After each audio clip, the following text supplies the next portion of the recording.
Okay, today I'm going to show you my Chuck Norris DVD collection.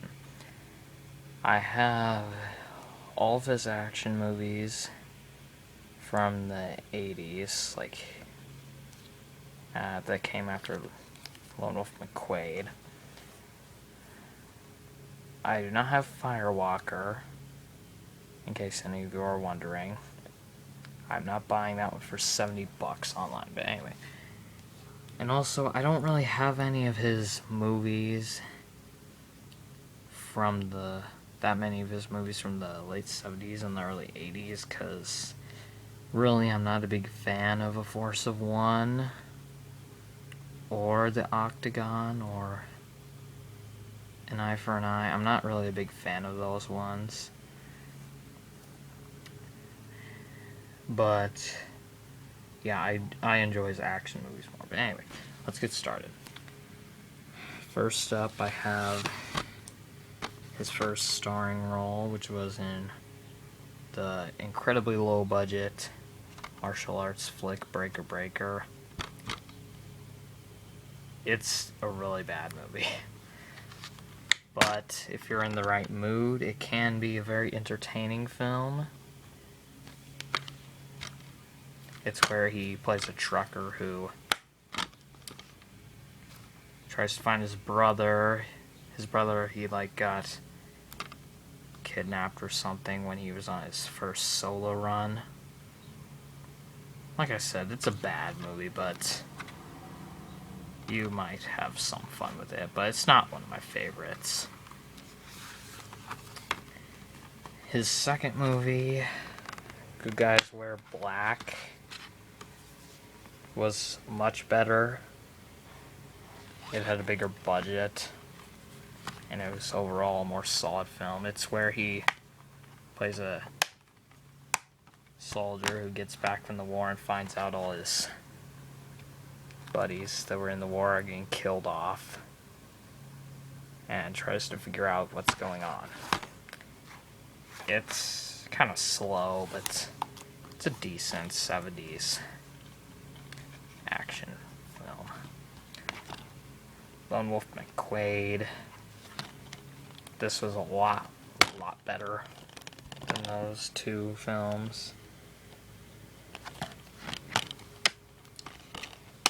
He plays a Texas Ranger in this one. It's kind of what inspired Walker, Texas Ranger. I think this is a lot better, though. He fights David Carradine, who you probably know from Kill Bill or the show Kung Fu.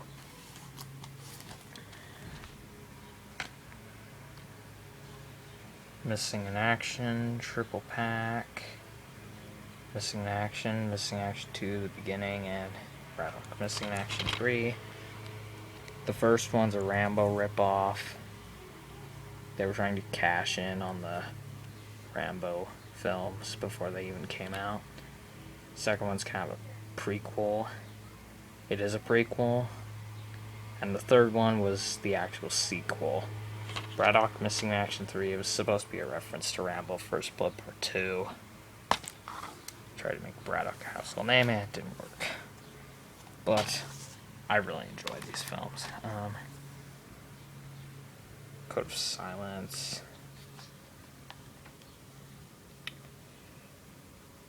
Yeah, this is a really good movie. I really enjoy this one. He plays a cop who goes after this drug gang.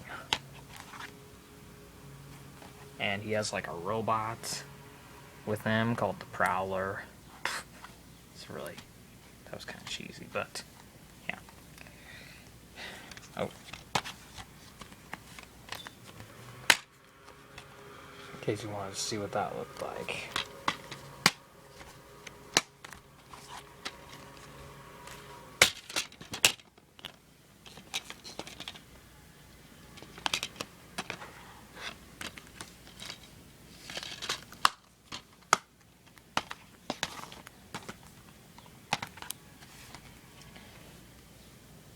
Hero on the Terror and Invasion USA.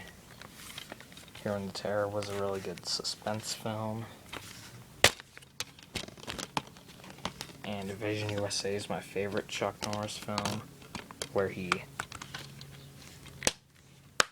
has to fight off these terrorists that are invading. If you want to see a movie and say Chuck Norris is invincible, watch that movie. Delta Force. One of Chuck's best movies. He stars in it with Lee Marvin. Unfortunately, this was Lee Marvin's last film because he died in 1987. Very, very good. I love the Delta Force. The sequel, Delta Force 2, not as good as the first one, but a very fun, fast-paced action flick. Billy Drago, he plays a really good villain in this one. And there's plenty of action to keep one entertained. And 3 film collector set of The President's Man, The President's Man Lying in the Sand, and Logan's War Bound by Honor. It's a double-sided disc. One side is Logan's War, the other side is The President's Man 1 and 2.